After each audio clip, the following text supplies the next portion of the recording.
நிலைய நுழைவாயில் முன்பாக நடக்கக்கூடிய இந்த கண்டன ஆர்ப்பாட்டத்திற்கு மரியாதைக்குரிய தோழர் திட்ட தலைவர் தோழர் ஆட்சிகள் மாறினாலும் காட்சிகள் மாறாலும் அப்படியே பார்த்து கொண்டிருக்கக்கூடிய தமிழக அரசையும் மின்சார வாரியத்தையும் கண்டிக்கின்ற வகையிலே தமிழகத்தில் இருக்கக்கூடிய எல்லா பொறியாளர் அலுவலகம் முன்பாக இன்றைக்கு நமது சங்கத்தின் தமிழகம் முழுவதும் நடக்கின்ற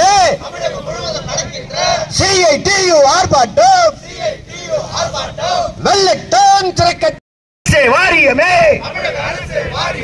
நிரப்பிடுக நிரப்பிடுக நிரப்பிடுக நிரப்பிடுக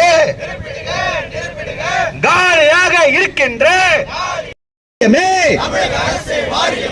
கொல்லாதே கொல்லாதே வேலை பாலு என்ற பெயரால் வேலை பாலு என்ற பெயரால் மின் வழங்கிடுக வழங்கிடுக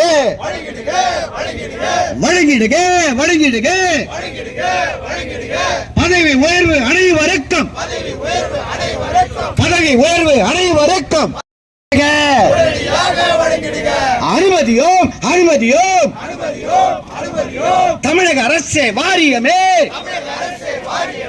தமிழக அரசு வாரியமே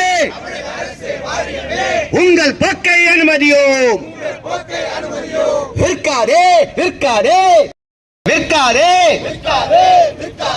மின்சார வாரியத்தை மின்சார வாரியத்தை கூறுகளாக்கி வழங்கிடுக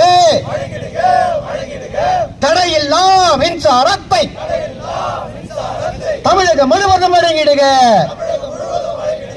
நிரப்பிடுக நிரப்பிடுக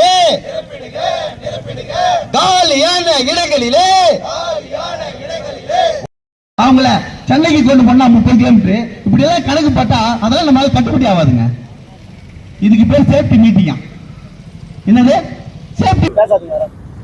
தமிழ்நாடு மின்சார வாரியத்தில் ஆரம்பகட்ட பணியிடங்களான அது உற்பத்தி, புனல் மின் நிலையம், விநியோகம் போன்ற பிரிவுகளில் 32,000க்கும் மேற்பட்ட கள உதவியாளர் பணிகள் காலியாக இருக்கு. கணக்கீட்டாளர் பணிகள், உதவி மின் பொறியாளர் பணிகள், தொழில்நுட்ப உதவியாளர் பணிகள் என்பது காலியாக இருக்கு. தொடர்ந்து தமிழக அரசு மின்சார வாரியத்தை இந்த பணியிடங்களை நிரப்பட வேண்டும் என்று நாங்கள் தொடர்ந்து கோரிக்கை வச்சுட்டு இருக்கோம். அரசு சட்டமன்றத்தில் மானிய கோரிக்கைகளை அறிவிக்கும் என்று எங்களுக்கு சொல்லப்பட்டது.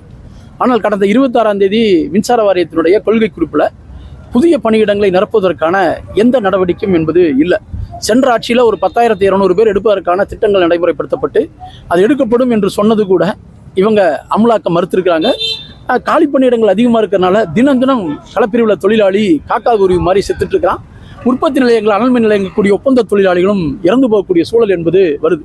ஆகவே காலி பணியிடங்களை நிரப்பட வேண்டும் என்ற கோஷத்தை முன்வைத்து இன்றைக்கு தமிழகம் முழுவதும் நாங்கள் நடத்துகிற ஆர்ப்பாட்டத்தை நடத்திட்டு இருக்கோம். ரெண்டாவது, சமீபத்தில் மின்சார வாரியம் பிரிப்பு சம்பந்தமாக அரசாணை 100 ஒப்பந்தம் போடப்பட்டுச்சு. அந்த ஒப்பந்தத்தில் மாற்றங்கள் கொண்டு வர வேண்டும். தமிழக அரசுடைய உத்தரவாதம் என்பது அதில் இல்லை. அதில் இருக்கக்கூடிய பிரச்சனைகளை கையில் எடுத்து அதையும் எங்களோடு பேசி மாற்றம் கொண்டு வர வேண்டும் என்ற விஷயத்தையும். மூன்றாவதாக, மின்சார வாரியத்தில் இறந்த தொழிலாளர்களுடைய குடும்பங்களுக்கான வாரிசு வேலை தொடர்ந்து காலதாமதம் பண்ணிட்டு இருக்கிறாங்க. கிட்டத்தட்ட 400 பேர்பட்ட விண்ணப்பங்கள் இன்னைக்கும் பரிசீலனை இருக்கக்கூடிய நிகழ்வாக இருக்குது. அது உடனடியாக அவர்களுக்கான வேலை வாய்ப்புகள் வழங்கப்பட வேண்டும் என்ற முறையில் 31/3/2024 ஓய்வு பெற்ற பணியாளர்களுக்கு இன்னும் அவர்களுக்கான ஓய்வு கால பலன்கள் வழங்கல.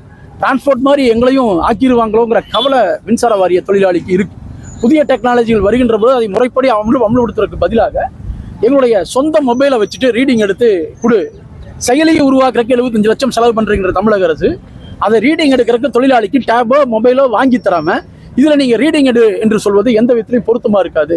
அதே போல் சேஃப்டி ஆஃப் என்ற ஒரு ஆப்பை உருவாக்கியிருக்காங்க. ஒரு கீழே வேலை செய்கிற காலே கிடையாது. ஆனால் அந்த ஒயர்மேன் போய் டிரான்ஸ்ஃபார்மரை ஓப்பன் பண்ணால் ஃபோட்டோ எடுக்கணும், வேலை செய்யும்போது கம்பத்தில் ஏறும்போது ஃபோட்டோ எடுக்கணும், கீழே இறங்கி சார்ஜ் பண்ணும்போது ஃபோட்டோ எடுக்கணும். இதையெல்லாம் ஃபோட்டோ எடுத்து அனுப்புறதுக்கு எங்கே ஆள் இருக்கிறாங்க? ஒரு கேள்வி இருக்குது. ஆகவே தான் காலி பணியிடங்களை நிரப்பட வேண்டும் என்ற கோஷத்தை முன்வைத்து 28ஆம் தேதி தமிழகம் முழுவதும் ஆர்ப்பாட்டத்தை நடத்துகிறோம். இந்த குறுகிய காலத்தில் அரசு எதிலும் கவனம் செலுத்தவில்லை என்று சொன்னால் வருகின்ற ஜூலை 9ஆம் தேதி தமிழகத்தினுடைய அனைத்து தலைநகரங்களிலும் சென்னையினுடைய தலைமை பொறியாளர் அலுவலகம் முன்பும் கூட எங்களுடைய தொடர் போராட்டம், இந்த கோரிக்கைகளை வலியுறுத்தி காத்திருக்கும் போராட்டத்தை நடத்துவது என தமிழ்நாடு மின் ஊழியர் மத்திய அமைப்பு முடிவு செய்துள்ளது என்பதை தெரிவித்துக் கொள்கிறேன்.